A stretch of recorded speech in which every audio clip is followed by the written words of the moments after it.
신문 이야기 돌직구쇼에 오신 여러분 반갑습니다. 저는 신문 읽어주는 남자 김진입니다. 오늘 미국 백악관의 새로운 주인이 결정이 됩니다. 조금 전 9시를 기점으로 미국 언론사들의 출구조사 발표가 있었습니다. 출구조사 결과 일부가 발표가 됐는데요. 내용은 현재 도널드 트럼프가 앞서고 있는 것으로 집계가 됐습니다. 그런데 잠시 후 저희 돌직구쇼 생방송 중에 플로리다주의 출구조사 결과에 따라서 과연 이번 미국 대선의 승자가 도널드 트럼프가 될지 힐러리 클린턴이 될지가 결정이 됩니다. 잠시 후 워싱턴에 나가 있는 저희 채널A 특파원을 연결해서 오늘 백악관의 새 주인 누가 될지 점쳐보겠습니다. 오늘 조간신문 어떤 뉴스 보도하고 있는지 지금부터 저와 함께 하시죠. 먼저 동아일보입니다. 어제 박근혜 대통령이 국회를 찾았습니다. 박 대통령, 국회 추천 총리가 내각을 통할하게 하겠다라고 입장을 밝혔습니다. 그러니까 김병준 총리 내정자에 대해서 사실상 내정을 처리하겠다라는 입장이고 내각의 전권을 국회가 추천하는 총리에게 맡기겠다. 야권의 주장 일부를 받아들인 셈입니다. 그렇지만 야당에서는 그 권한이 상당히 모호하다. 대통령의 이선 후퇴가 먼저다 라면서 또 거부를 했습니다. 그런데 이 대목에서 과연 야당이 주장하고 있는 이 대통령의 이선 후퇴가 법적으로 가능한 것인지, 법적으로 이선 후퇴라는 개념 자체가 불가능한 것인지 잠시 후 저희 돌직구쇼에서 그 팩트를 체크해 보겠습니다. 다음 신문입니다. 이번엔 한국일보입니다. 김병준 총리 내정자의 내정이 사실상 취소됐다면, 철회됐다면, 그렇다면 국회가 합의할 새 총리 후보자는 과연 누굴까요? 오늘 신문에 사진이 나왔습니다. 후보 물망에 오른 사람들 5명을 한국일보가 꼽았습니다. 김종인 전 대표, 손학규 전 대표, 고건 전 총리 등등인데 과연 이 5명 중 여야는 누구로 책임 총리를 입장을 모을까요? 김종인 전 대표일까요? 손학규 전 대표일까요? 아니면 고건 전 총리일까요? 잠시 후 저희 돌직구쇼에서 미국 대선 결과와 함께 차기 대한민국 책임 총리 후보자까지 점쳐보겠습니다. 오늘 돌직구쇼 굉장히 중요한 방송입니다. 끝까지 함께해 주십시오. 다음 신문입니다. 이번엔 조선일보입니다. 그런가 하면 어젯밤 늦은 시각 최순실 씨의 최측근인 문화계의 황태자로 불렸던 우병우 전 수석의 명함을 뿌리고 다녔던 차은택 씨가 공항에서 긴급 체포됐습니다. 문화 권력 차은택 씨는 울먹였습니다. 그런데 이 눈물 최순실 씨도 검찰 들어갈 때 울었죠. 악어의 눈물일까요? 참회의 눈물일까요? 잠시 후 다뤄봅니다. 다음 신문입니다. 이번엔 경향신문입니다. 2016 미국의 선택 오늘 결정됩니다. 미국 최초의 여성 대통령으로서 유리천장을 뚫는 결과가 나올까요? 아니면 설마가 현실이 될까요? 오늘 경향신문 제목 제대로 뽑았습니다. 설마 사람 잡는다라는 표현도 있죠. 잠시 후 미 대선 결과의 향방을 돌직구쇼에서 점쳐보겠습니다. 다음 신문입니다. 이번엔 한겨레 신문인데요. 돌리면 나옵니다. 그렇다면 미국 언론들은 과연 누구를 예측했을까? 누구를 승자로 예측했을까? 궁금하시죠? 미국 언론은 일제히 클린턴의 당선을 예측했습니다. 하지만 현재 스코어 일부주의긴 하지만 출구조사 결과 도널드 트럼프가 앞서고 있다는 것 끝까지 누가 당선될지는 지켜봐야 할 것 같습니다. 잠시 후 돌직구쇼에서 다룹니다. 다음 신문입니다. 이번엔 서울신문입니다. 관건은 미국의 이 수많은 주 중에서 바로 선거인단 29명을 차지할 수 있는 이 플로리다주의 결과에 달렸다라고 해도 과언이 아닙니다.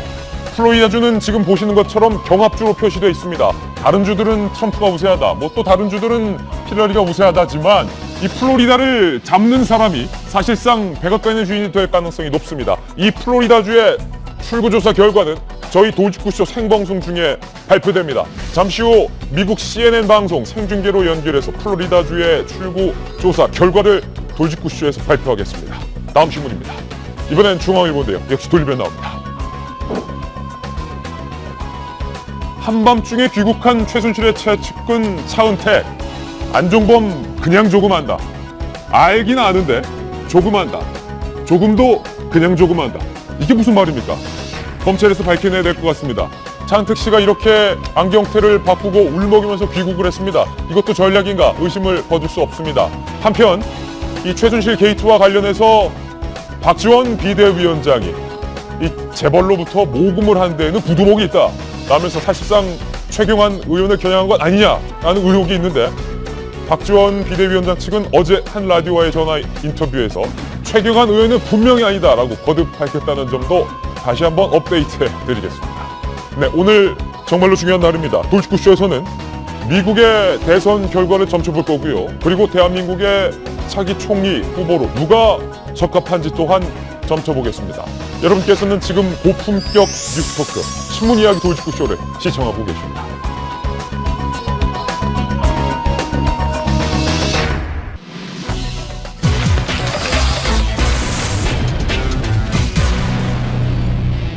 네, 앞서 거듭 말씀드렸던 것처럼 지금 현재 미국 언론들은 출구조사 결과 발표를 조금씩 하고 있습니다. 오늘 저희 돌직구쇼 생방송 중에 아마도 백악관의 새 주인의 향방이 가려질 것으로 보입니다. 저희가 준비한 첫 번째 돌직구 신문이 바로 백악관의 주인입니다. 미음자의 기사입니다. 미 대선 운명의 날 오전 10시 결과가 윤곽이 잡혀집니다. 클린턴의 당선 확률은 도널드 트럼프의 당선 확률은 과연 얼마나 될까요? 뉴스 속보부터 말씀드리겠습니다. 지금 미국 일부 주의 출구조사 결과가 발표가 됐습니다. 인디애나주와 켄터키주에서는 도널드 트럼프가 우세한 것으로 출구조사 결과 발표가 됐습니다. 인디애나와 켄터키에서 트럼프가 우세하고요. 그리고 버몬트주에서는 힐러리 클린턴이 우세한 것으로 나오고 있습니다. 하지만 현재 스코어는 도널드 트럼프가 힐러리 클린턴보다 앞서 나가고 있는 것으로 나오고 있습니다. 하지만 앞서 말씀드렸던 것처럼 잠시 후면 버지니아주와 조지아주가 발표가 되고요. 그리고 저희 돌직구쇼 생방송 중에 플로리다주의 출구조사 결과도 발표되기 때문에 아직은 누가 이길 것이다라고 섣불리 예측할 수는 없는 그런 상황입니다. 정성희 위원님, 인디애나와 켄터키는 도널드 트럼프가 가져갔고 버몬트는 클린턴이 가져갔지만 지금 두 사람도 심장이 쫄깃할 것 같아요. 그건 이제 예상된 결과죠. 중부지방에 있는 인디애나나 켄터키는 원래 공화당에서 이제 패배한 적이 없고요. 버몬트주 같은 경우는 버니 샌더스를 상원의원으로 만들었던 바로 그 주입니다. 단지 민주당 성향이 강하기 때문에 예상됐던 거고, 이제 앞으로 나올 결과가 중요한데요. 이제 두 가지 주를 주목해야 될 것 같습니다. 저는 플로리다와 오하이오인데요. 플로리다 같은 경우는 현재 출구조사 결과로는 트럼프가 좀 앞서가 있는 걸로 보이지만 사전투표율이 상당히 높고 사전투표의 상당수가 히스패닉이 했기 때문에 힐러리한테 유리하게 나올 수 있는데 상당히 많은 선거인단 29명이 걸려 있습니다. 이거를 좀 유심히 봐야 될 것 같고요. 또 오하이오주 같은 경우는 이제 대표로 스윙 스테이트라고 합니다. 스윙 스테이트는 이제 왔다 갔다 하는 거죠. 예. 민주당과 공화당이 왔다 갔다 하는 건데 여기에서 지고서 백악관의 주인이 된 적은 지난 6번 동안 한 번도 없습니다. 그러니까 여기가 이제 항배가 중요한데 조금 있으면 9시 반 정도의 결과가 나올 것 같은데 오하이오와 플로리다를 보면서 좀 가늠을 할 수 있을 것 같은데 현재로서는 저도 뭐 예측 불허인데요. 많은 미국의 언론들은 힐러리가 조금 유리한 거 아니냐 이렇게 전망은 하고 있습니다. 많은 언론들은 일단은 힐러리의 승리를 점쳤습니다. 미국 CNN 생방송을 한번 연결해 보겠습니다. 과연 미국 언론들 어떻게 승리를 점치고 있는지 함께 보시죠. 지금 미국 CNN 방송에서도 지금 저희 돌직구쇼에서 발표했던 것처럼 켄터키와 인디애나주의 출구조사 결과 발표를 분석을 하고 있습니다.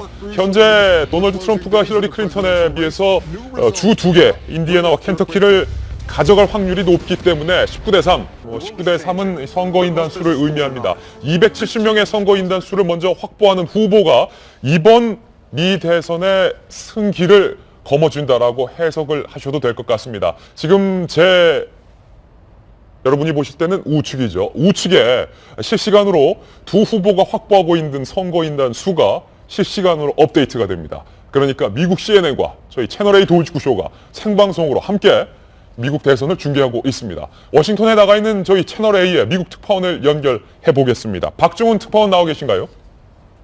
예, 워싱턴입니다. 예, 지금 미국은 밤 늦은 시간이겠군요. 대선이 한창 진행 중일 텐데 뭐 출구조사 결과가 벌써부터 나오고 있습니다. 출구조사 결과 현재 어떻게 집계되고 있나요? 원래대로, 예정대로라면은 한국 시간 9시에 이 6개 주의 결과가 발표됐어야 됩니다. 지금, 조금 전에 김진 앵커가 소개를 했는데요. 켄터키주하고 그리고 인디애나주. 여기는 원래, 정상희 의원도 말씀하셨지만 여기는 원래 트럼프 강세 지역입니다. 예. 그리고 버먼트주는 역시 민주당 강세 지역인데 나머지 3개 지역이 발표가 됐어야 되는데 지금 늦어지고 있는데요. 그 이유가 박빙이라 어느 쪽이 이긴다고 얘기하기가 조금 어렵다는 결과가 나온 모양입니다. 예. 언론들은 설명을 하고 있는데요. 그래서 원래 이 3개 주 발표하지 않은 3개 주는 사우스캐롤라이나와 버지니아, 조지아 이렇게 3개 주인데요. 그중에 사우스캐롤라이나는 원래 트럼프 우세 지역이 있는데 박빙으로 나온 것 같습니다. 그렇군요. 그리고 버지니아주와 조지아주는 원래 경합주였기 때문에 박빙으로 나온 게 지금 맞는 것 같고요. 그리고 잠시 후에 한 10분 정도 뒤에는 노스캐롤라이나하고 오하이오, 웨스트버지니아주가 발표를 합니다. 예. 중요한 거는 조금 전에 말씀하셨듯이 플로리다주예요. 플로리다주에 29명이나 배정이 되어 있는데 여기서 지금 누가 이기느냐가 지금 가장 큰 관심사입니다. 그렇군요. 6개 주에서 원래 출구조사 결과가 발표돼야 되는데 예상을 깨고 박빙으로 나오고 있어서 출구조사 결과 발표가 늦어지고 있다. 이렇게 말씀하셨는데 그렇다면 그 6개 주는 원래 도널드 트럼프의 우세 지역인데 예상외로 힐러리가 더 앞서 나가고 있다. 뭐 이렇게 해석을 해도 되는 겁니까 그럼?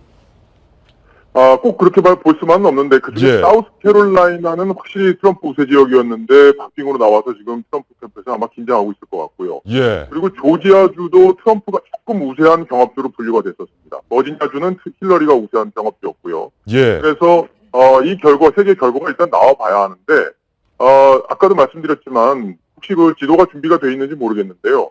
그 플로리다주가 29명이나 배정이 되어 있습니다. 그래서 만약에 여기서 트럼프가 이긴다면 한번 해볼 만한 승부가 되는 거고요. 지금 지도가 나오고 있습니다. 박정우 특파원. 지도 준비하셨군요. 예. 그 플로리다를 한번 이렇게 시청자분들 보실 수 있게 좀 찍어주시면 좋을 것 같은데요. 예, 가장 아래쪽에 있는. 되어 있고요. 예, 그렇습니다. 그러고 펜실베니아가 또 중요한 경합주 중에 하나입니다. 거기도 20명이 지금 배정이 돼 있는데 예. 그 두 곳에서 승부가 어떻게 나느냐에 따라서는 이제 거의 판세가 결정된다 이렇게 볼 수 있고요. 플로리다주와 펜실베니아주를 저희가 빨간 손으로 표시를 했는데 이 두 곳이 현재 경합 지역인데 이곳의 결과에 따라서 미 대선 승기가 가늠된다. 뭐 이런 말씀이십니까? 그렇죠. 나머지 지역은 거의 대부분 이제 경합주가 14개인데 되게 방향성이 있습니다. 근데 이 2개 주는 특히 인구가 많은 지역이기 때문에 선거인단 배정수가 많잖아요. 그래서 판세 전체에 미치는 영향이 큰데 만약에 이 두 곳에서 트럼프가 지게 된다 이러면은 거의 승리할 가능성이 없다 이렇게 보셔도 될 것 같습니다. 그렇군요. 조금 엉뚱한 질문일 수도 있는데 우리나라 총선이나 대선 때 방송사의 출구조사 결과를 보면 뭐 맞는 적도 있지만 틀린 적이 상당히 많은데 미국의 출구조사 결과는 어떻습니까? 좀 용합니까? 예, 여기 출구조사는 한국에 비해서는 상당히 공신력을 인정받고 있습니다. 예. 6개 언론사가 합동조사단을 구성해서요. 그 한 기관에 의뢰를 해서 전국 1000여 개 투표소에서 출구조사원이 배정이 돼서 굉장히 꼼꼼하게 질문을 하고 그 결과를 이제 토대로 이제 예측을 하는 프로그램을 갖고 있는데요. 예. 지금까지는 대부분 출구조사가 맞았다 이런 평가가 나오고 있어서 지금 미국 국민들도 상당히 출구조사 결과를 뚜껑을 곤두세우며 보고 있는 상황입니다. 네, 알겠습니다. 미국 워싱턴에서 박정우 특파원 전화로 연결했습니다. 특파원 고맙습니다. 네, 감사합니다. 예. 자, 지금 미국 언론들이 과연 도널드 트럼프와 힐러리 클린턴 중 누구를 승자로 점쳤을까? 저희가 미국 언론들의 예측 결과를 한 군데로 모아봤습니다. 함께 보시죠. 미국의 선택은 누구? 미국 대선 선거인단 확보 예측입니다. 앞서 말씀드렸듯이 선거인단, 미국은 선거인단으로 대통령 선거를 가르는데요. 선거인단 수 270명을 먼저 확보하는 후보가 과반을 가져갔기 때문에 미국 대통령 선거의 승자다라고 해도 무방합니다. 그러니까 나머지 개표함 뚜껑 열어보지 않더라도 270명 먼저 확보하는 사람이 대통령이 되는 겁니다. 이렇게 언론들은 예측을 했습니다.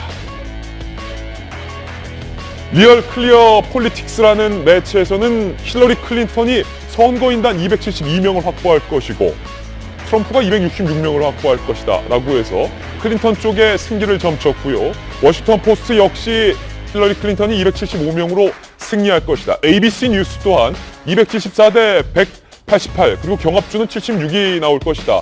힐러리 클린턴의 압승을 예상했습니다. CNN 저희가 생방송으로 오늘 보도해드리고 있는 CNN 역시 힐러리 클린턴이 268로 204가 나올 것이라고 예측을 했던 도널드 트럼프보다 우세할 것이다 라는 예측을 하고 있는데 윤태곤 실장님 지금 박정훈 특파원이 말했듯이 미국의 추구조사 결과는 우리보다 용하다.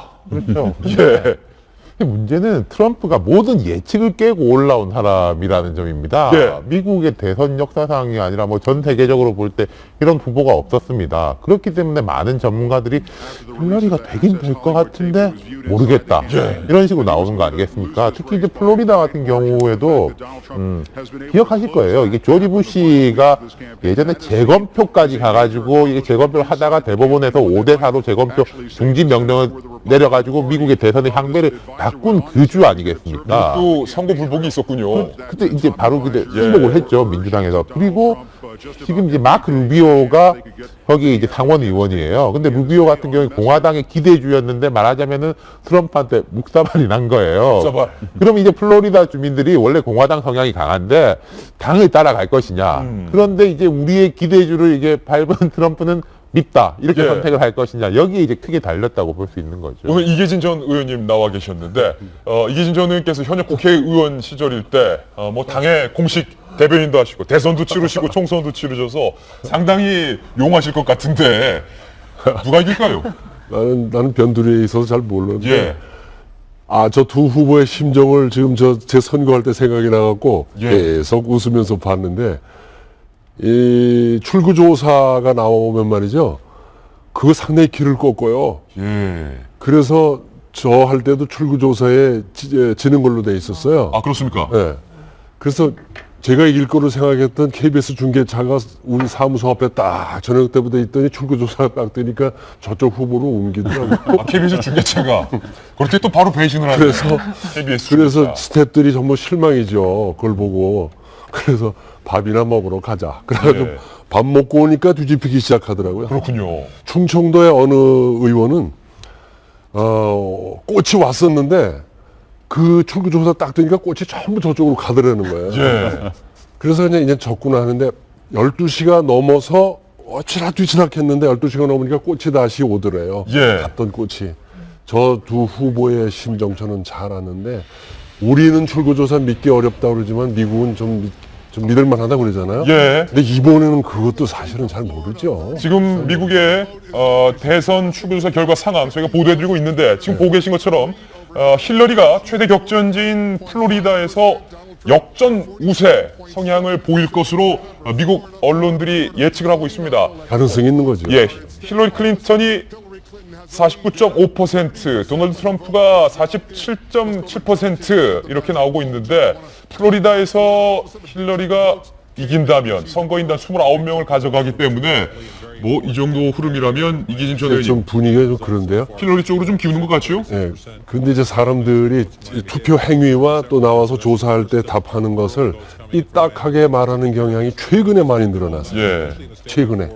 그것은 뭘 말하냐면은 그런 언론이나 이런 데서 자꾸 어떤 그 몰아가는 분위기 같은 것에 대한 반감 그런 것이 있는 것 같아요. 그래서 너희들 한번 엿먹어봐 하고서 예. 삐딱하게 얘기하는 그런 경향도 있는 것 같아요. 그래서 우리는 점점 그런 신뢰도조차 떨어지는 것 같습니다. 예.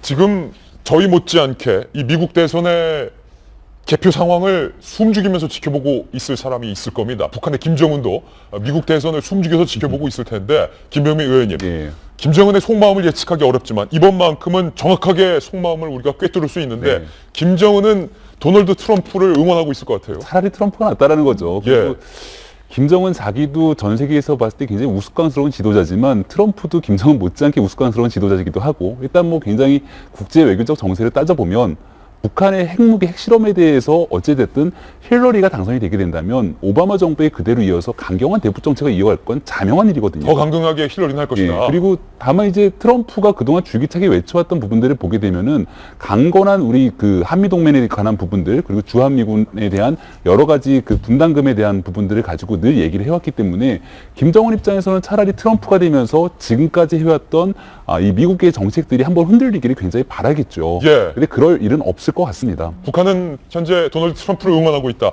이 와중에 트럼프의 차남이 내가 아버지 찍었습니다 라고 이 도장 찍은 투표용지를 찰칵 핸드폰으로 찍어서 인터넷에 공개해서 선거법 위반 지금 논란이 미국에서 일고 있다는데 이스캔 칼럼니스트 미국도 그렇고 우리나라도 그렇고 자기가 누구 찍었는지를 휴대폰으로 찍어서 올리면 안 되는 건 기본적인 상식인데 그렇죠. 트럼프의 항상, 차남입니까? 네, 항상 적은 내부에 있죠. 예. 네, 그 도널드 트럼프 아들 지금 몇 살인지 모르겠는데 좀 어떻게 이런 황당한 실수를 저질렀는지 일단 법이 이제 어떤 건가 봤더니 이렇게 표를 그 공개했을 때 한 우리나라 돈으로 113만 원 정도 그러니까 그들한테는 정말 껌값인 정도긴 하지만 트럼프 가에게는 껌값이다. 그렇죠. 110만 원 정도면 얼마 안 되는 거죠. 비싼 껌이네요. 한 1,000불 정도 된다고 하고요. 그 징역 1년 이하에 처해진다고 합니다. 그래서 이게 어떻게 될지 모르겠는데요.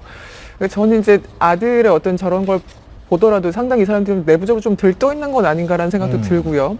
그리고 트럼프가 어제 저는 이제 이 어떤 결과 예측은 지금까지 보면 이게 클린턴이 우세하다고 보는데 어제 저도 CNN 잠깐 틀어놓고 있었는데 사람들의 어떤 분열 양상이 너무 심하다는 생각이 들었습니다. 이 칼럼은 참 집에서 CNN을 자주 들어요.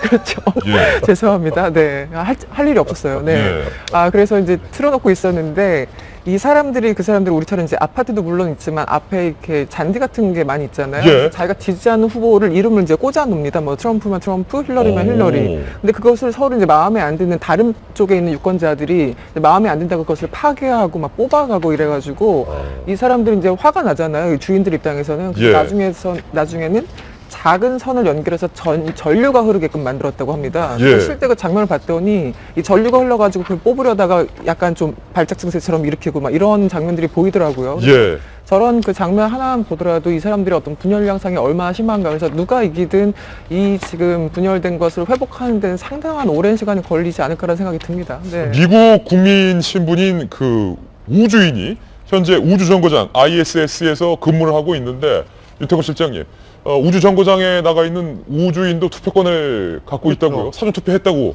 들었습니다. 우리나라도 이제 얼마 예. 전부터 재외국민 투표도 되고 선상 투표도 가능합니다. 원양어선 타신 분들도 투표 가능하고 미국은 근데 훨씬 더 이전부터 군인이라든지 이런 사람들이 이제 압도적으로 해외에 나가 있지 않습니까? 그런 부분이 확장이 돼 있고 그리고 방금 말씀하신 대로 우주인도 투표를 하고 미국은 또 심지어 이제 전자투표를 해요.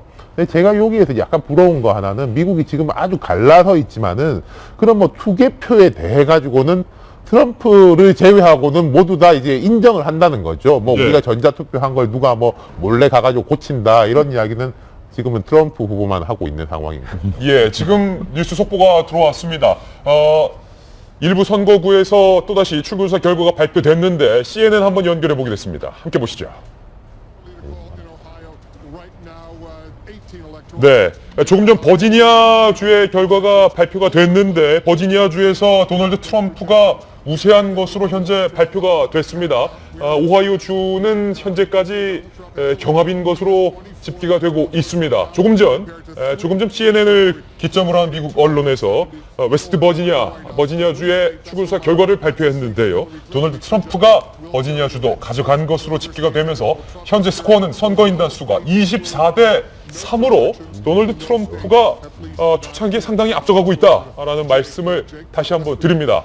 버지니아에서 트럼프가 의외의 선전을 벌이고 있다라는 결과인데 지금 만약에 플로리다주의 결과가 아직 발표가 안 됐지만 지금 애초 경합주로 꼽혔던 버지니아를 트럼프가 가져가면서 정승희 위원님 이거 미국 대선 여차하면 트럼프로 뒤집힐 수도 있겠다라는 관측도 현지에서 나오고 있습니다. 우리 김진 기자가 매일 얘기하는 대로 기대는 엇나가고 예상은 맞는다고 그런 게 이제 저기에서 반영이 되는 것 같은데 웨스트 버지니아는 굉장히 작은 주죠. 작은 주기 때문에 선거인원 수가 크지 않아서 선대 영향력은 크지 않지만 큰 영향을 미칠 것 같지는 않지만은 어쨌든 초반 기세로는 트럼프가 지금 굉장히 앞서 나가는 걸로 보입니다.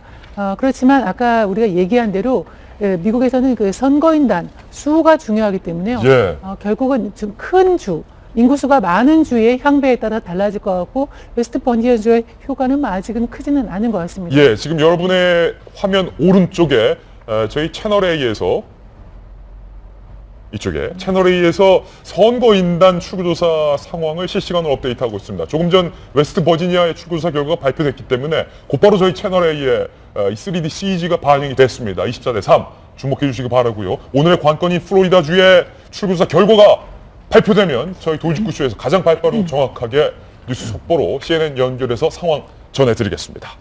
네, 미국 대선 이야기 잠시 후로 미루고요. 이번엔 저희가 준비한 다음 돌직구 신문을 공개하겠습니다. 함께 보시죠. 최순실 씨의 최측근, 문학의 황태자로 불렸던 그 우병우 전 수석의 명함을 자기 명함처럼 뿌리고 다녔다는 그 차은택 씨가 어젯밤 늦은 시간 귀국을 했습니다. 검찰은 차은택 씨를 귀국 즉시 긴급 체포했습니다. 오늘 차은택을 포함한 최순실 게이트 당사자들의 새로운 이야기 3가지로 준비했습니다. 블랙홀 최순실 게이트, 국정농단 의혹은 계속된다. 첫 번째 뉴스입니다. 말씀드렸던 것처럼 차은택이 한밤중에 귀국을 했습니다. 현재 밤샘 조사를 받고 있습니다. 차은택은 안종범을 조금 아는 정도다, 이렇게 말했습니다. 우병우는 모른다. 최순실 의혹에는 차은택은 현재 침묵을 하고 있습니다. 차은택 씨가 귀국 시 저희 기자들을 만나서 내뱉은 일성 직접 들어보시죠. 정말로 죄송합니다. 정말 이번 기회에 많이 느끼고 깨닫고 반성하고 있습니다. 저희 드라마 촬영 때문에 갔다가 이 일이 나서 그냥 마음이 복잡해서 그냥 혼자 있었습니다. 해외에서 움직인 대통령 만나신 적 있으세요? 가서 말씀드리겠습니다. 대통령 만난 적 있습니까? 제일 마지막에 만난 게 언제예요? 공식적인 자리에서 몇 번 뵀습니다. 따로 개인적으로 만나신 적 없으세요? 네, 전혀 없습니다. 죄송합니다. 안종범 씨하고는 잘 아나요? 그냥 조금 알고 있습니다. 네. 그 모든 부분들 다 검찰에서 정말로 다 말씀드리고 진실되게 말씀드리겠습니다. 안종범 수석하고 조금 안다고 말씀하셨는데 어떻게 아는가요? 검찰 조사에서 다 말씀드리겠습니다. 죄송합니다. 안종범 수석만 알고 우병우 수석은 모른다, 뭐 이런 지시를 받은 거 있습니까? 죄송합니다. 정말로 검찰에서도 말씀드리겠습니다. 최순실 씨의 권력을 등에 업고 정부 인사에 개입하고 여러 가지 국정농단 의혹을 한 당사자 중에 한 명으로 지목된 차은택 씨, 김병민 전 의원님. 예. 그가 했던 일에 비해서 차은택 씨의 지금 발언을 보니까 겁을 먹고 있다라는 인상도 조금 들고요. 예. 어떻습니까? 모든 것들을 검찰에서 정말 솔직하게 얘기하겠다고 울먹이면서 얘기했죠. 정말 솔직하게 말씀하셔야 될 겁니다. 그리고 저와 같은 차은택 씨의 발언을 보면서 대한민국에 떨고 있는 사람들이 참 많겠다라는 생각이 들었어요. 우리가 지금까지 나와있던 최순실 게이트의 큰 핵심 혐의 3가지는 그 정부가 갖고 있는 문건에 대한 유출이 첫 번째 거고, 두 번째 미르재단과 K스포츠재단에 대한 기금을 모금했던 과정들, 그리고 세 번째가 딸에 대한 문제인데요. 지금 이 사건과 전혀 별개로 문화체육관광부에 대한 부처의 예산들을 가지고 대한민국 정책을 거의 대다수를 농단했다라는 차은택 씨 혐의는 이건 굉장히 크거든요. 예. 그리고 차은택 씨가 실질적으로 최순실 게이트 핵심 역할들을 도맡아 하면서 이건 차은택 씨 혼자 살 수 있는 일이 아니기 때문에 정부 부처에서 누군가가 도움을 줬을 거고, 또 이 예산을 따내기 위해서 차은택 씨 협조한 사람은 누구이며 정치권에서 이 사람들을 뒤에서 뒷받침한 사람은 누구인지에 대해서 차은택 씨가 입을 여는 정도에 따라서 검찰의 수사 방향이 굉장히 틀어지고 바뀔 수 있는 상황이 될 겁니다. 근데 이제 어저께 그나마 조금 다행스럽게 봤던 거는 이제 공항에 들어오는 순간 최순실 씨처럼 31시간의 시간을 준 게 아니라 긴급 체포를 하는 과정들을 우리가 볼 수 있었잖아요. 네. 진작에 최순실 씨도 좀 그랬으면 어땠을까라는 생각이 들었고, 두 번째로 중국에서 혼자 있었다라고 합니다. 9월부터 꽤 오랜 기간 있었는데 그 기간 동안 혹시 증거를 인멸하거나 사람들과 입을 맞추기 위한 시도는 없었는가에 대한 의구심도 좀 들어요. 예. 차은택 씨가 중국에 있다가 일본으로 건너갔던 정황이 있는데 일본으로는 도대체 왜 갔으며 혹시 일본에서 유럽행 비행기를 타고 독일로 건너가서 최순실 씨를 만난 것 아니냐, 이런 여러 가지 의혹들이 또 제기가 되고 있는 상황이기 때문에 본인이 한 얘기처럼 검찰에서 정말 솔직하게 모든 것들을 다 얘기할 필요가 있다는 얘기 드리고 싶습니다. 이수경 칼럼니스트. 저는 솔직하게 말씀드리면 차은택 씨의 흘린 눈물 상당히 불쾌합니다. 마음에 들지 않고요. 차은택 씨의 진정성에 대해서 저는 솔직히 좀 의심이 됩니다. 왜냐? 최순실 씨 게이트 의혹이 불거진 지가 벌써 수달이 지났습니다. 그 수달 동안 차은택 씨는 중국과 일본 등을 자유자재로 오가면서 사실상 도피를 했고, 어제 저희 도시구쇼에서도 보도해 드렸듯이 본인이 귀국하기 전에 본인의 수십억 대, 수백억 대 이 부동산들을 현금화하고 있는 정황까지도 저희가 포착을 했고, 차은택 씨는 말 그대로 우리 대한민국의 문화 전반을 자신의 놀이터로 만든 의혹을 받고 있지 않습니까? 이제 와서 눈물? 네. 그러니까 저 눈물이라는 건 참의 눈물이라기보다 많이 겁을 먹고 있는 것 같아요. 일단 저렇게 많은 기자들이 앞에 와가지고 많은 질문들을 공격적으로 던지는 것도 생애 최초였을 테고, 사실 과거 그 너무 짧은 시간에 많은 권력과 돈을 손에 쥔 자들은 사실 그 어떤 상황 판단에 대해서 굉장히 좀 미숙하다고 봅니다. 그래서 많은 어떤 그 실수를 많이 저질렀다고 생각하는데, 저는 차은택 씨 부분을 두 가지 다 굉장히 문제인 건데, 앞서서 김병민 의원이 지적했던 것처럼 지금 차은택 씨가 2015년 4월, 그러니까 지난해 4월이죠. 그 문화창조 그 본부장으로 들어서면서 이 우리나라 이게 예산이요. 2019년까지 7천억으로 늘어납니다. 그 엄청난 사업에 2019년이면 사실은 박근혜 정부 이후 다음 정부까지 연결되는 건데, 이게 우리 그 국민의 세금으로 납부되는 그 세금을 이용해서 예산이 7천억이 배정됐다는 것도 하나 문제인 거고, 최근 그 CJ 이미경 부회장 쫓겨났다 이런 보도가 많이 나오고 있지 않습니까? 그런데 이제 이미경 부회장이 왜 쫓겨났는가? 전현직 관계자들 CJ 측 얘기를 들어보면, 물론 뭐 텔레토비가 됐던 광해가 됐던 여러 가지 문화적인 컨텐츠 때문에 그렇기도 했지만 꼭 그것만이겠느냐라고 예. 이제 여운을 남겼다고 해요. 이 얘기는 한마디로 이미경 씨가 그 안에서 중심을 잡고 뭔가 사업을 할 적에 이제 소위 말하는 방해거리가 되니까 일단 내보내놓고 그 자리에 최순실 씨의 등을 업은 차은택 씨가 그 자리를 차고 들어갔다는 겁니다. 그러면서 이제 CJ 같은 경우는 당장 지금 고양시에 1조 4천억 원 투자한 그 K밸리를 지금 조성 중이지 않습니까? 그러니까 한쪽으로는 문체부를 이용해서 우리나라 그 예산 7천억 원을 따낸 거고, 한쪽으로는 CJ라는 그룹을 압박해서 1조 4천억 원 그 이상 뭐 지금 뭐 상암동에 건물부터 해가지고 돈이 훨씬 더 많이 들어갔습니다. 이 두 가지, 그러니까 민간의 영역과 공적인 영역을 같이 농락한 그런 상황이기 때문에 여기에 대해서 정말 엄청난 그 철저한 조사가 좀 필요하다고 생각합니다. 네. 정부기관 인사에 개입했다는 의혹, 미르와 K스포츠 재단을 설립하고 운영했다는 의혹, 광고회사 지분을 강탈했다는 의혹, 그리고 정부기관과 KT의 광고를 사실상 몰아가지면서 수많은 이익을 챙겼다는 의혹을 받고 도주했던 차은택이 귀국해서 한 발언 다시 들어보시죠. 정말로 죄송합니다. 정말 이번 기회에 많이 느끼고 깨닫고 반성하고 있습니다. 저희 드라마 촬영 때문에 갔다가 이 일이 나서 그냥 마음이 복잡해서 그냥 혼자 있었습니다. 해외에서 죄송합니다. 움직인 대통령 만나신 적 있으세요? 가서 말씀드리겠습니다. 대통령 만난 적 있습니까? 제일 마지막에 만난 게 언제예요? 공식적인 자리에서 몇 번 뵀습니다. 따로 개인적으로 만나신 적 없으세요? 네, 전혀 없습니다. 죄송합니다. 안정범 씨하고는 잘 아나요? 그냥 조금 알고 있습니다. 네. 그 모든 부분들 다 검찰에서 정말로 다 말씀드리고 진실되게 말씀드리겠습니다. 안종범 수석하고 조금 안다고 말씀하셨는데 어떻게 합니까? 검찰 조사에서 다 말씀드리겠습니다.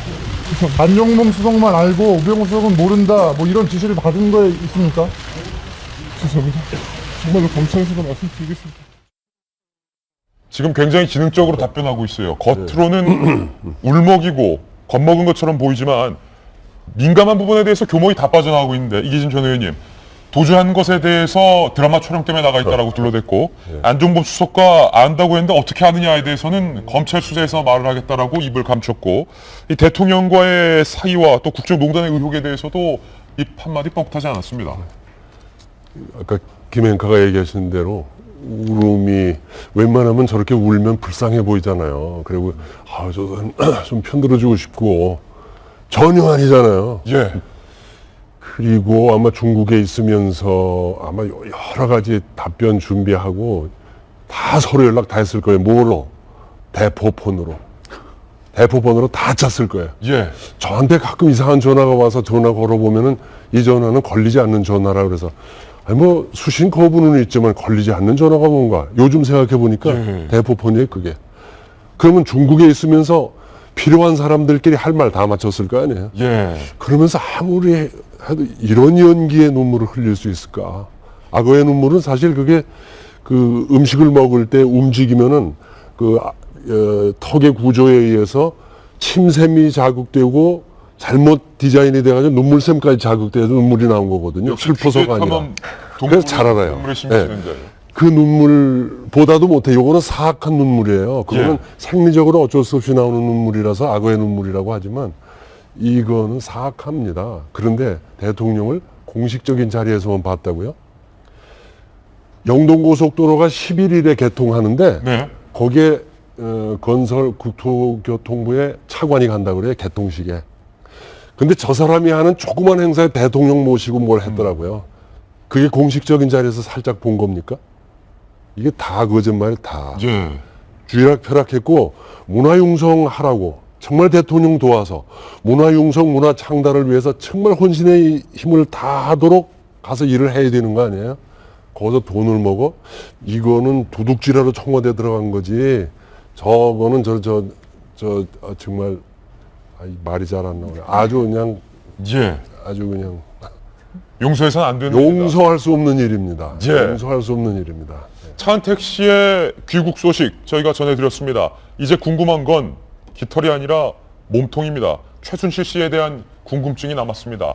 검찰 수사에서 입을 굳게 다물었던 최순실, 박근혜 대통령의 두 번째 대국민 사과를 보면서 펑펑 눈물을 쏟았다고 하는데 입을 다물었던 최순실이 검찰 조사에서 드디어 입을 열기 시작했습니다. 저희 채널A가 단독으로 취재한 내용 보도해드리겠습니다. 오늘의 특종입니다.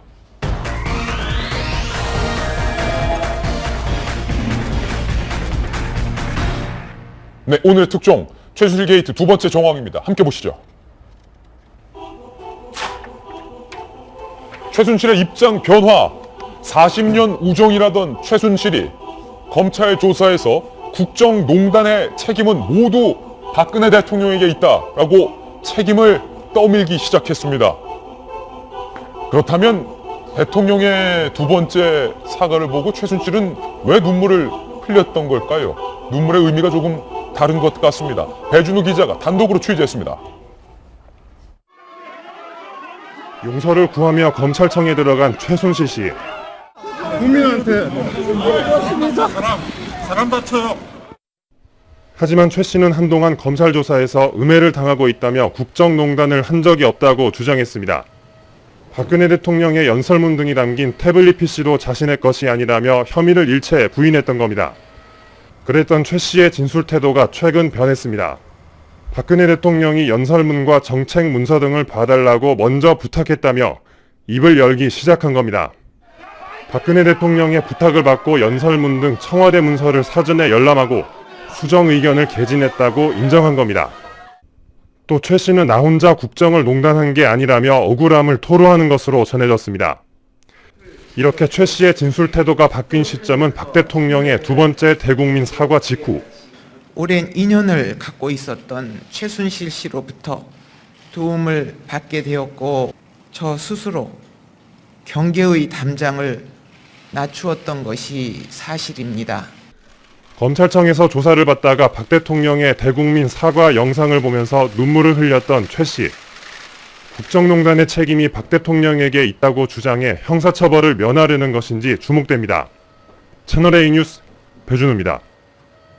윤태곤 실장께서 앞서 최순실이 조만간 입을 열 것이다. 그리고 최순실 씨가 박근혜 대통령이 부탁을 했기 때문에 들어줬을 것이다. 라는 식으로 책임을 떠넘길 거다라고 수차례 예측을 했는데 지금 배준우 기자의 단독 리포트가 딱 그 예측대로예요. 그렇죠. 이게 좀 처음부터 보였던 게요. 제가 그런 말씀 드렸지 않습니까? 최순실 씨 입장에서는 내가 무슨 해킹을 해서 훔쳐온 게 아니라 다 청와대에서 준 거다. 대통령이 준 거고 그리고 정호성 비서관도 유사하게 돌아가는 겁니다. 대통령이 시켜가지고 준 거다. 그럼 자기들의 죄는 최소화되고 대통령의 책임이 무거워지는 거죠. 제가 볼 때 최순실 씨의 전략은 자기 규정을 그렇게 할 겁니다. 우리는 비선실세라고 하죠. 자기는 대통령의 비공식 자문그룹이 되는 거예요. 이게 말뜻을 교묘하게 보면은 같은 내용인데 다르고 다른 게 비선실세, 비공식 자문그룹 이렇게 되는 거 아니겠습니까?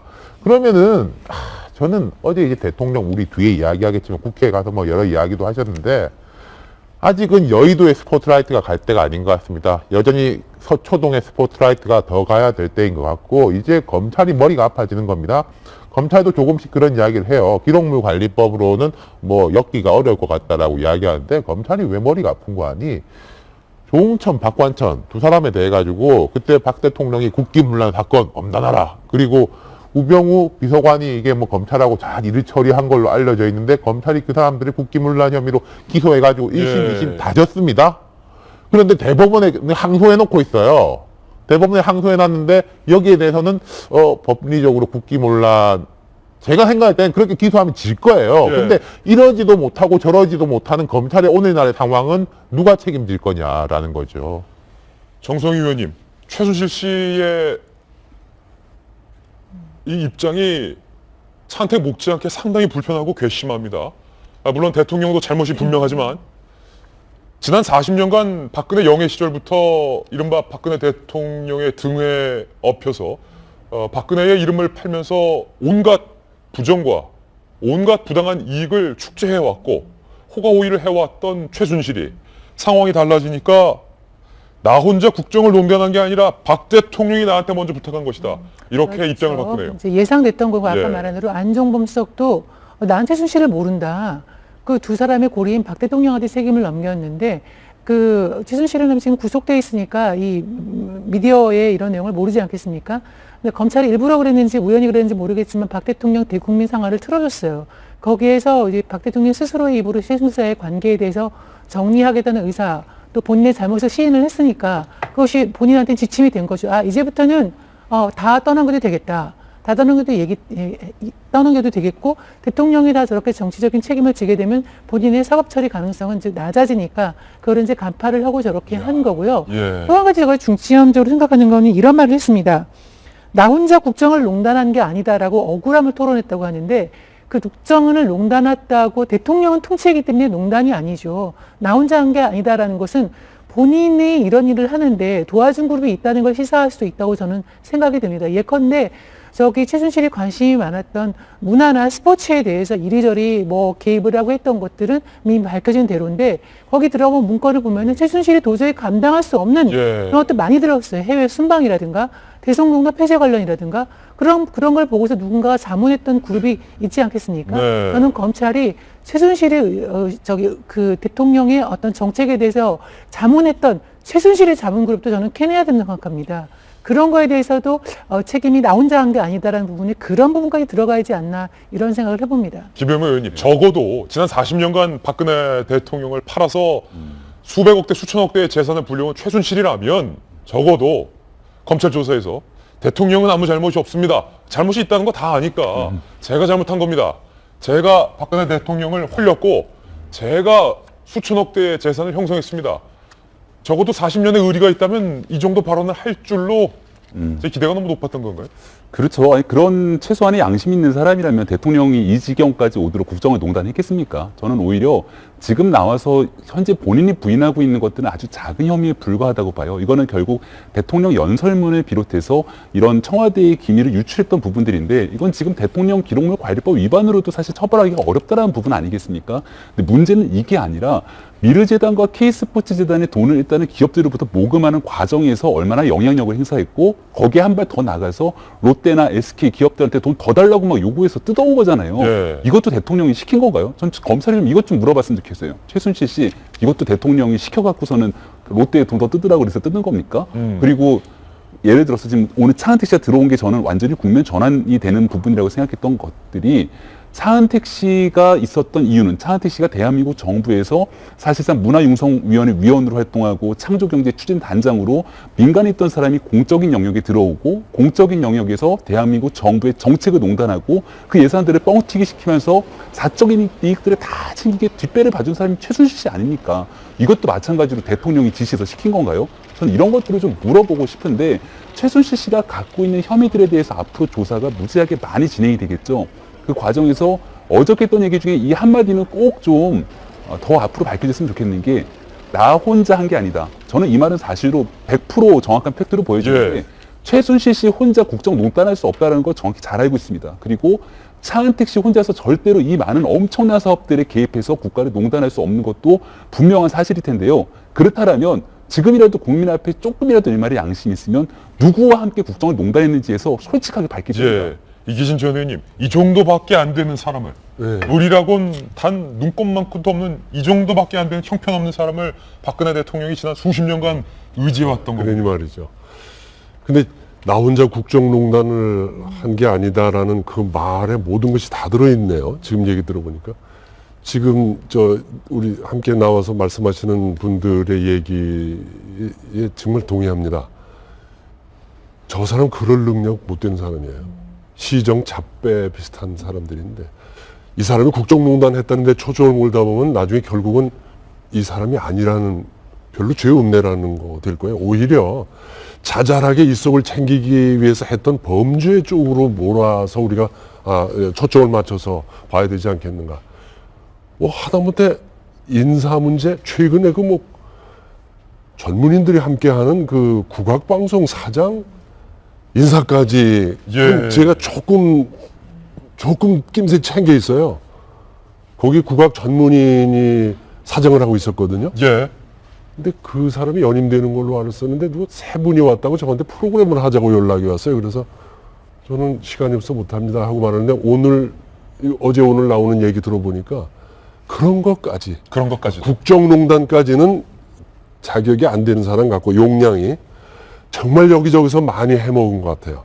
그쪽에서 오히려 증거를 수집해서 해야 되고 이 사람 대처하는 걸 보면은 지금의 변호사가 코치를 해주는 게 아니라 누군가 사전에 단계별로 여기서 이렇게 하라고 한 것 같아요. 예.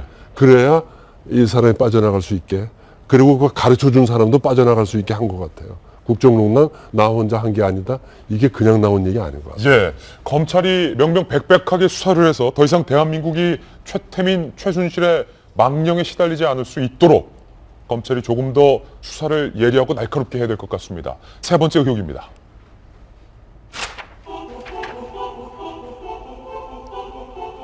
독일에 있는 정유라를 송환해야 하느냐 말아야 하느냐 검찰이 고민에 빠졌습니다. 최순실이 방금 보도해드렸던 것처럼 나에게는 아무 잘못이 없다. 대통령에게 모든 탓을 떠넘기고 모르쇠로 일관하고 있기 때문입니다. 이 칼럼. 최순실과 최순실 씨의 변호사는 검찰에게 사전에 간곡하게 요청을 했다고 합니다. 내 딸 정유라만큼은 건들지 말아다오. 그런데 검찰 내부에서 이 정유라를 송환해야 할지 말아야 할지를 고민 중이다. 우리가 그 최순실 씨 방송하면서 빠지지 않았던 게 사실 정유라 씨 문제이지 않았습니까? 이제 2대 문제 때문에 그러기도 했었는데요, 핵심적으로. 그런데 저번에 이제 정 의원이 한번 그 언급하신 것처럼 그 문제의 PC 이번 어떤 사태를 촉발시킨 그 태블릿 PC 그 아이디가 정유라 씨로 되어 있습니다. 예. 그리고 기본적으로 이제 최순실 씨는 자기는 이제 PC를 어떻게 사용할지 모른다 이렇게 약간 반박을 하기도 했지만 기본적으로 아이디 자체가 정유라 씨이기 때문에 기본적으로 뭐 60대 여성이기 때문에 컴퓨터를 능수능란하게 다루지 못하는 것도 어떻게 보면 뭐 합리적인 얘기일 수도 있는데, 그러니까 맞는 얘기일 수도 있는데, 그렇다면 정유라 씨가 최소한 어머니가 쉽게 볼 수 있도록 세팅을 하거나 뭐 이메일을 주고받는데 그 중간에서 역할을 충분히 했을 수 있다고 저는 생각을 합니다. 그래서 태블릿 PC에 나와 있는 사람들이 또 아이디를 다 추적해서 지금 뭐 정호성 씨까지 다 지금 구속된 그런 상황 아니겠습니까? 그렇다면 거기 태블릿 PC에 언급된 사람들 다 그 불러다가 소환 조사하는 거는 너무나 당연한 거고, 지금에 와서 정유라 씨를 송환할 수도 있다고 얘기하는 건 너무 늦은 거라는 거죠. 거다. 당연히 송환해야 된다. 그렇죠. 태블릿 PC에 이름이 나와 있었기 때문에 어떻게 보면 가장 먼저 최순실 씨와 함께 불렀어야 되는 사람이 정유라 씨인 거죠. 또 하나가 있는 거죠. 이제 삼성이 35억을 지원했다라는 거죠. 삼성이 지원한 거는 뭐 여러 가지가 있는데 한 가지만 말씀드리더라도 어제 이제 삼성전자가 압수수색 나가지 않았습니까? 예. 그 여러 가지 혐의 중에 하나가 삼성전자 측이 중간에 어떤 다른 회사를 거치지 않고 정유라 씨와 최순실 씨가 갖고 있는 독일의 회사로 직접 35억을 송금했다는 겁니다.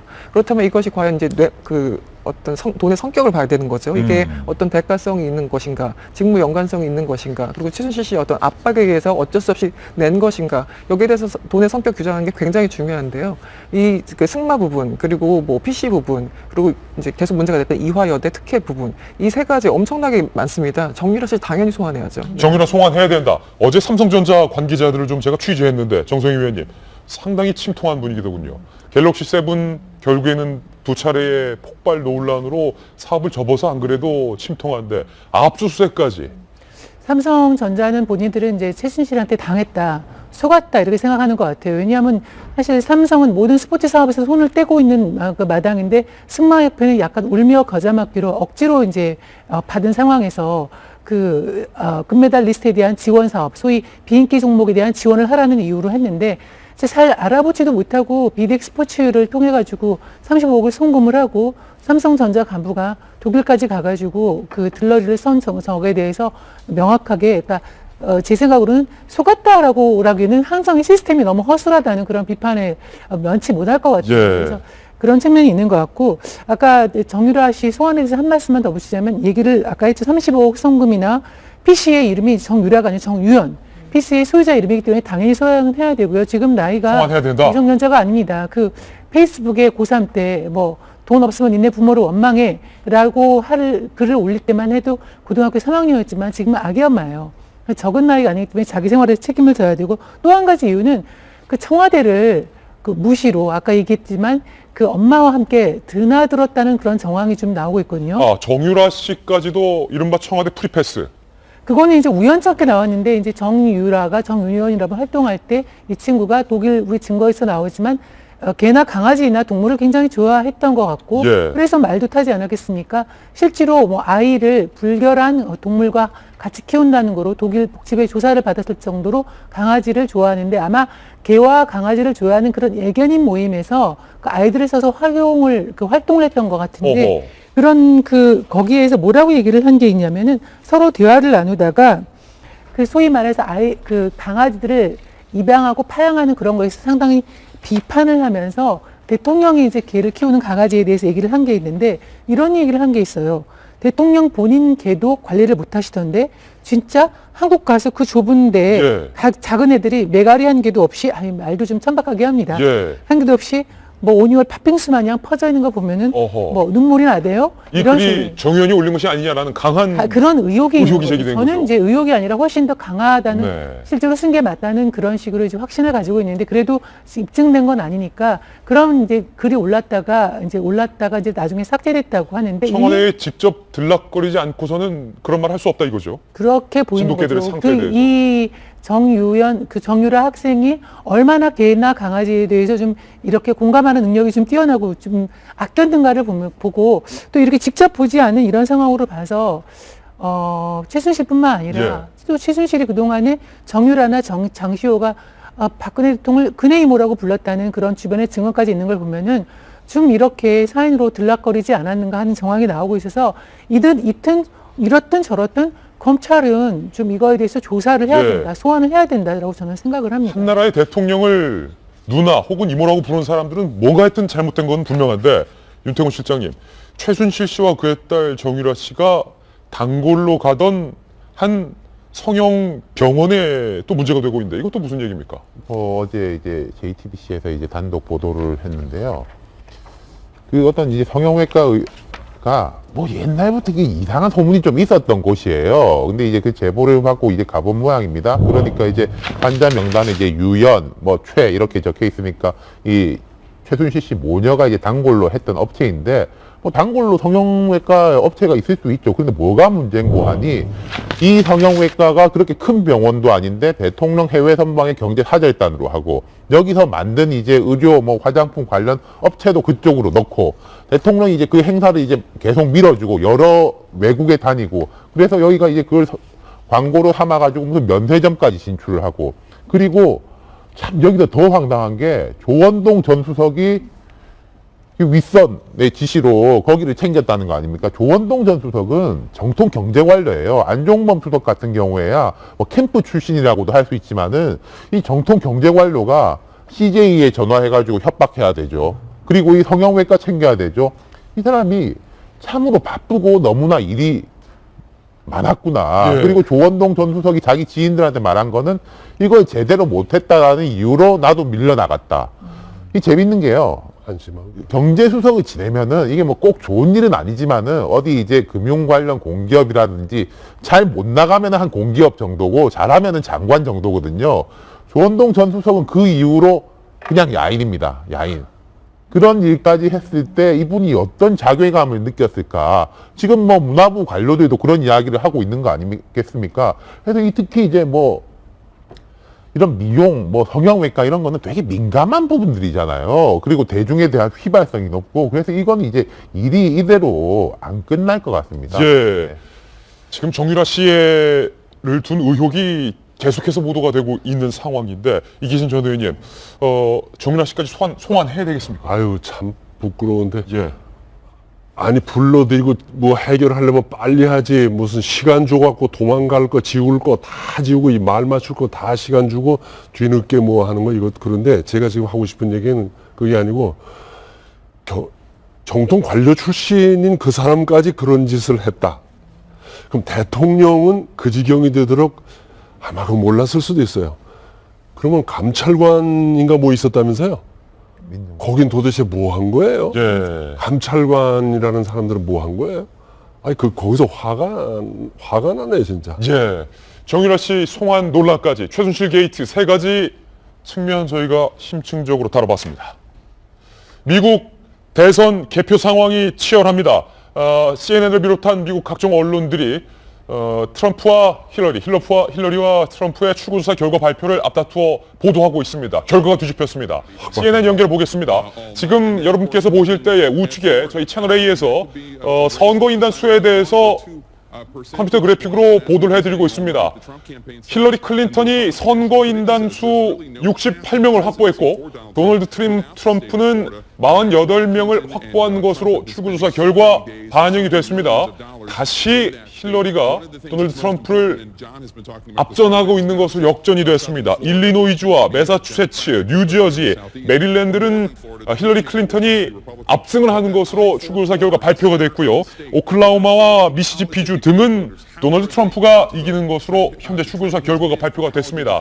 그래서 현재 스코어는 68대 48. 힐러리 클린턴 대 도널드 트럼프가 68대 48로 힐러리가 앞서나가고 있는 것으로 현재 집계가 되고 있지만 아직 이 결과가 최종적인 대선 결과다라고 말씀드리기는 조금 이른 감이 있습니다. 이제 곧 최대 경합지역 선거인단 29명을 자랑하는 플로리다주의 출구조사 결과가 발표가 될 예정입니다. 29명 선거인단, 플로리다의 선거인단을 누가 가져가느냐, 그리고 20명의 선거인단을 보유하고 있는 펜실베니아주를 누가 가져가느냐. 플로리다와 펜실베니아 합하면 49명입니다. 이 두 주에서 이기는 사람이 백악관의 최종 주인이 될 가능성이 매우 높습니다. 아직은 플로리다와 펜실베니아 모두 초경합지역으로 분류가 되고 있습니다. 잠시 후 이 두 주의 출구조사 결과가 발표되면 가장 발빠르게 CNN 연결해서 보도해드리겠습니다.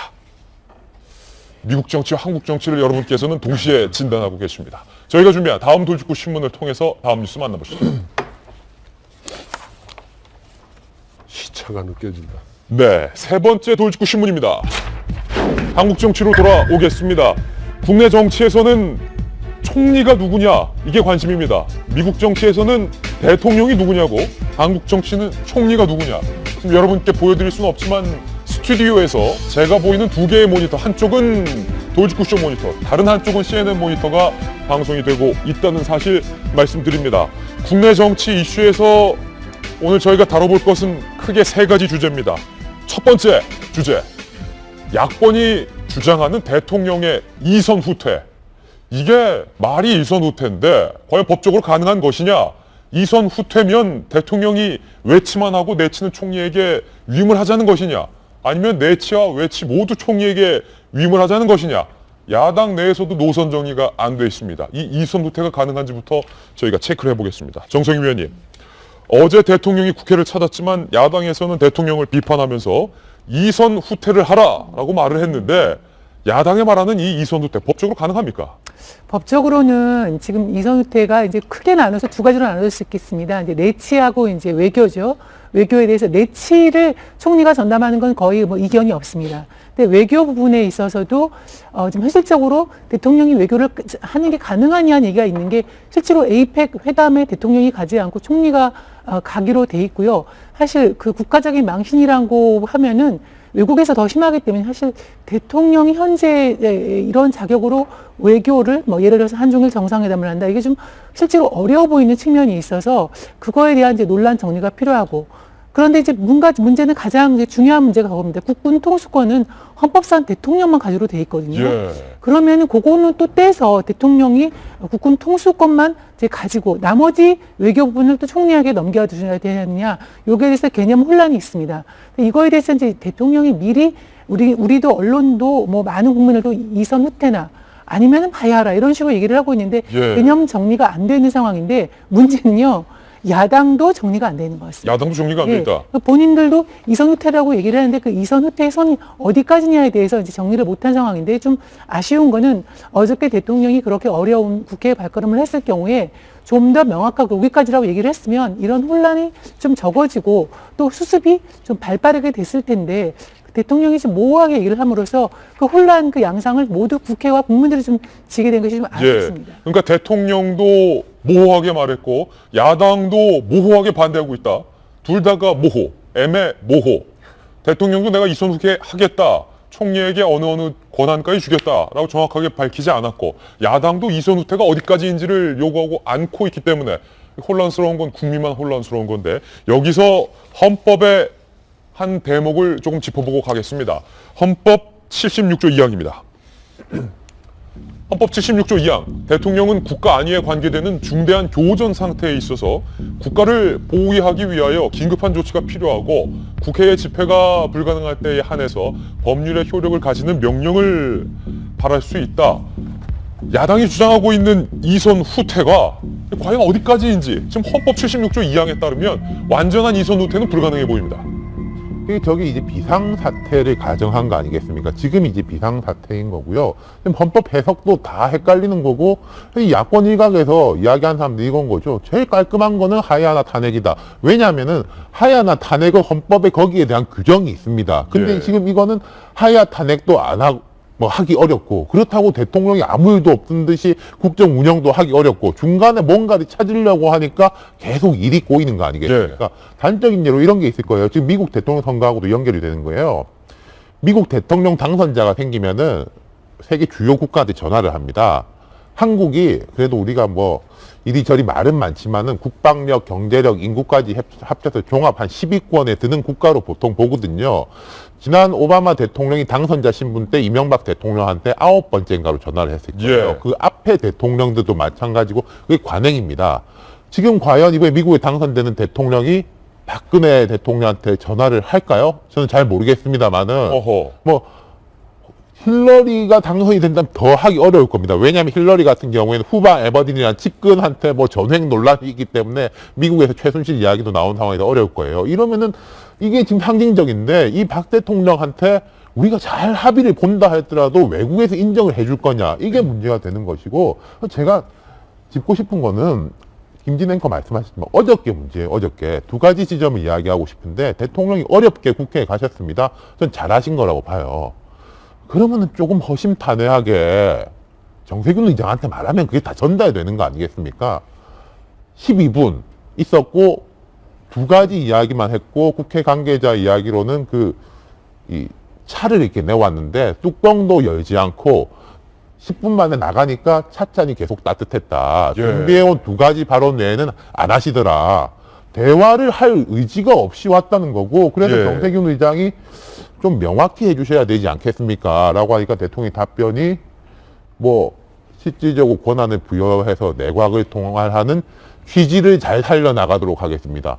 과거에 했던 식의 발언이 똑같이 되는 거예요. 여기에다가 청와대 익명의 관계자들이 그게 그 뜻이다라고 해석을 하지만은 대통령은 지금까지 뭐 이선 후퇴라든지 그때 사과문에도 그 김병준 총리 내정자에 대한 이야기도 없었고 어제 같은 경우에도 추천하면은 받겠다. 근데 그 총리한테는 취지를 잘 살려나가도록 하겠다. 라고밖에 말씀하신 게 없어요. 명확한 부분이 하나도 없다. 주요 정치인들의 발언 한번 들어보겠습니다. 문재인 전 대표와 김무성 전 대표의 발언입니다. 단순히 그 국회 추천만이 중요한 것이 아니라 국회가 추천하는 총리에게 조각권과 국정 전반을 맡기고 대통령은 국정에서 이선으로 물러선다라고 하는 것이 저와 야당이 제안한 국중립내각의 취지이거든요. 대통령께서 국회에 와서 만나지 않겠다는 야당 대표를 찾아다니는 이런 시도는 참 잘못됐다고 생각을 하고 국민들의 마음을 더 좌절시키는 그런 일이라고 생각을 합니다. 이선 후퇴, 이 정치권에서 논란이 참 많은 부분입니다. 그렇다면 박근혜 대통령께서 어제 국회에 방문을 해서 김병준 총리 내정자에 대해서 사실상 국회가 다른 후보의 총리로 의견을 모은다면 받아들이겠다라고 밝힌 만큼 이 새 총리는 누가 돼야 하는가에 모든 관심이 쏟아지고 있습니다. 거듭 말씀드리지만 미국 정치권은 대통령이 누구냐, 한국 정치권은 총리가 누구냐, 이게 초미의 관심사입니다. 정치권 총리 후보군 물망에 오르는 사람들 모두 준비해봤습니다. 만나보시죠. 과연 국무총리를 누가 국무총리로 선출이 돼서 이 난국을 수습해 가야 할지 관심이 모아지고 있습니다. 한 명씩 보시죠. 첫 번째, 김성재 김대중 아카데미 원장. 정치권에서 이야기가 나오고 있습니다. 김대중 아카데미 원장이니만큼 뭐 두 야당 모두 이 정도면 괜찮다라고 의견의 일치를 보인다는 장점도 있고요. 그런데 뭔가 한 방이 부족하다, 이런 단점도 거론되고 있습니다. 두 번째, 김종인 민주당 전 대표. 사실은 김병준 총리 내정자가 발표되기 전부터도 강력한 총리 후보군의 1순위에 올랐던 분입니다. 김종인 민주당 전 대표. 박근혜 대통령의 이 경제 책사로도 활동을 한 바 있고 또 민주당의 총선 승리를 이끌었던 야권의 지도자로서 이 정도면 훌륭하지 않나라는 공감대가 형성이 돼 있지만 이른바 친문계가 극렬하게 반대하고 있다라는 한계점도 있습니다. 세 번째, 손학규 전 대표 동아시아 미래재단 상임 고문. 장점은 강진에서 굉장한 내공을 쌓았다. 그리고 야권의 지도자와 여권의 지도자 모두 풍부한 정치 경험을 가지고 있다. 그리고 정작 손학규 전 대표 본인도 기회가 주어진다면 마다하지 않겠다라고 긍정적인 입장을 밝힌 만큼 강력한 후보군으로 뽑히고 있습니다. 그리고 정우찬 전 총리, 고건 전 총리, 김원식 전 총리, 한아갑 전 의원, 남재희 전 노동부 장관, 박승 전 한국은행 총재, 안경환 전 국가인권위원장, 박지원 국민의당 비대위원장에게도 제안이 갔다고 했는데 본인은 거부, 그리고 유시민 전 장관 등등이 거론되고 있습니다. 김병미 의원님, 이 수많은 인물 중에서 여야가 딱 한 사람 합의할 수 있을까요? 그거 못하니까 김병준 총리 내정자가 나 사퇴 안 해 하고 있는 거잖아요. 예, 그렇습니다. 나만큼 너희들이 찾을 수 있는 인물이 있으면 찾아봐라라는 얘기를 하는 건데요. 사실 굉장히 훌륭한 인물들이 많이 계시고요. 근데 지금 이 난관 속에서 사실 엄청난 지도자를 우리가 선택한다기보다는 박근혜 정부의 국정 운영은 거의 이 마비 상태에 왔다고 봐도 무방할 것 같습니다. 아마 대통령 본인 스스로도 어떻게 이 공직사회의 모든 기관과 신뢰가 무너진 상태에서 국가를 더 이끌어가는 데에 대한 한계를 분명히 느꼈을 거고, 그렇기 때문에 국회에다가 최대한 여야가 합의한 형태로서의 누군가의 총리가 하루빨리 국가 운영에 좀 정상화를 시키기 위한 기틀을 다져줬으면 좋겠다는 얘기를 하시는 것 같아요. 그렇기 때문에 특히나 이 야당 대표들께서 조금 이 정치 정략적인 마음들을 좀 내려놓으시고 하루빨리 국가를 이끌기 위한 누군가를 선택해야 되는데, 저는 그중에 한 명을 선택하라면 저기 나와 있는 분들 중에 감히 손학규 전 대표를 좀 말씀드리고 싶습니다. 손학규 전 대표에게 한 표를. 얼마 전에 광화문에서 그 시위대 현장과 같이 함께 있으면서 교보문고에서 책을 사봤거든요. 강진에서 2년 동안 썼다라고 하는 나의 목민시에서 강진일기를 읽어봤는데, 그 내용들을 보니까 국가가 위기 상황에 처했을 때 나 자신을 내려놓고 모든 것들을 헌신하겠다는 마음가짐을 적어놓은 거를 면밀히 봤습니다. 그러니까 정확히 말해서 본인이 대선으로서 내가 대통령이 되겠다는 욕심 하나 내려놓고 남은 1년 기간 동안 나의 욕심 없이 안전하게 국가를 수습하고 차기 대통령으로 정권이 안정적으로 이양될 수 있는 중간 과도기적 단계에서의 총리로서는 아마 손학규 전 대표가 적합하지 않나 싶은데요. 결정적으로 야권과 여권에 대한 정치적인 합의가 있어야 되는 부분들이기 때문에 정치적 계산, 셈법들을 잠깐 내려놓고 오로지 대한민국 국가만 생각한다면 누가 가장 적합한 사람인지에 대한 판단은 아주 쉽게 나올 것 같습니다. 예. 저는 결론부터 말씀드리면 다 의미 없는 얘기 같아요. 다 의미 없는 얘기다. 저 같은 경우는 기본적으로 내년 4월에 그냥 조기 대선을 해야 된다는 입장입니다. 기본적으로. 총리 못 뽑지 말고 내년 4월에 대선하자. 네, 뭐 지금 그렇다면 4월에 대선한다면 지금 황교안 총리도 뭐 나쁘지 않습니다. 그냥 관리형으로 그냥 얼굴만 존재하면 되는 거니까요. 저는 왜 하야 탄핵 국면에 나서야 된다고 생각을 하냐면 기본적으로 내치 외치를 정확하게 구분하기 너무 어렵습니다. 예를 들어 에이펙, 이거는 외교이기도 하고 경제이기도 하고 모든 게 다 연관되어 있습니다. 지금처럼 복잡한 사회에서 내치와 외치를 정확하게 구분하는 것 자체는 불가능한 데다가 외치를 하라고 하죠. 외치 더 못합니다. 지금 뉴욕타임즈나 파이낸셜 타임즈 같은 경우는 사설까지 쓰면서 지금 이 사태에 대해서 박근혜 대통령이 직접적으로 설명을 해야 된다면서 유수의 그 언론들이 사설까지 쓰고 있습니다. 네. 그리고 샤머니즘에 빠진 여성 혹은 샤머니즘에 빠진 여성의 노란하는 뭐 이렇게 표현을 하고 있어요. 외신에서 그렇게 표현하고 있다는 거죠. 그렇다면 외국의 어떤 정상적인 지도자가 어떤 정상적인 관계를 유지하려고 하겠습니까? 그렇지 않아도 그 이제 1년밖에 안 남은 레임덕의 정권인데요. 그러니까 외치는 더더욱 불가능하다고 생각을 하고 저는 지금도 지난 그 1일부터 그 한일 정보 보호협정이라는 걸 지금 한일 간에 지금 하고 있습니다. 지금 1일 날 회의를 했고 오늘 2차 회의를 합니다. 국민들이 절대 대다수가 반대하는 그 협정을 지금도 밀어붙이고 있습니다. 저는 박근혜 대통령이 그러니까 뭐 내년 초쯤 돼서 어떤 좀 기회 반등을 노리면 다시 전면에 등장하면서 자신의 어떤 국정의 어떤 권한을 행사하려고 할 겁니다. 그렇다면 어떤 총리가 앉던 다 무의미해진다는 얘기입니다. 저는 현실적으로도 그리고 기본적으로 대통령에 대한 신뢰가 없기 때문에 이게 다 무의미한 얘기라고 저는 생각을 합니다. 지금 보면은 이제 과거에 노무현 정부, 김대중 정부부터 총리를 지내거나 국정 경험이 풍부하신 원로들은 다 갖다 놨어요. 근데 아까 말한 손학규 전 대표까지 얘기를 했는데 저 책을 안 읽어서 모르겠지만 손학규 전 대표는 다음에 7공화국의 대통령이 되려는 생각을 가지고 있기 때문에 본인이 자기 정치를 할 가능성은 아닌 것 같고요. 저는 인물이 아니라 새 총리의 조건을 봐야 된다고 생각합니다. 우선 첫째로는 본인이 살아온 인생 자체가 이 난국에 대해서 나름대로 살아온 인생 자체가 신뢰를 회복할 수 있는 그런 삶을 살아온 사람이어야 된다고 생각하고요. 신뢰 회복의 어떤 삶을 살아온다고 생각하고 두 번째는 위기 관리 능력이 있어야 된다고 생각합니다. 그것은 이제 풍부한 행정 경험과 식견을 가진 사람이 돼야 된다고 생각하고요. 세 번째로 이런 국면에서는 중립적인 어떤 그런 그런 성격을 가진 사람이 돼야 되는데 그 중립이라고 하는 것은 여야가 다 지지한 사람은 지금은 불가능합니다. 누가 여기서 여야가 찬성한 사람이 있겠습니까? 여야한테 다 욕을 먹는 사람이 오히려 이 국면에서는 맞는 것이.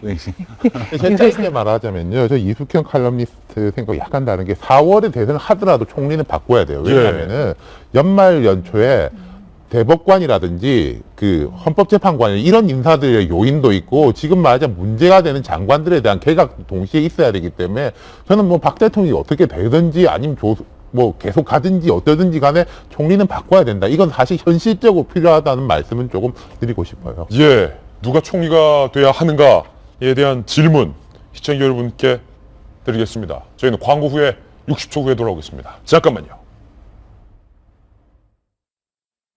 플로리다주의 출구조사 결과 발표가 아직 미뤄지고 있습니다. 지금 개표 상황이 75% 정도 진행이 됐는데 미세하게 힐러리 클린턴이 앞서나가고 있지만 그 앞서나가는 정도가 언제든지 뒤바뀔 수 있는 3%포인트 미만의 수치로 집계되고 있기 때문에 플로리다주의 승자를 발표하기 조금 이른 감이 있다라고 미국 언론들도 판단을 하고 있는 것 같습니다. 과연 미국 대선 결과가 어떻게 될지 플로리다주 속보가 나오면 저희가 결론 짓고 끝낼 수 있는데 속보가 안 나와서 결론은 못 짓겠군요. 다음 프로에서 아마 결론 지어줄 것 같습니다. 오늘 저희가 준비한 한국 정치, 미국 정치 뉴스 모두 전해드렸습니다.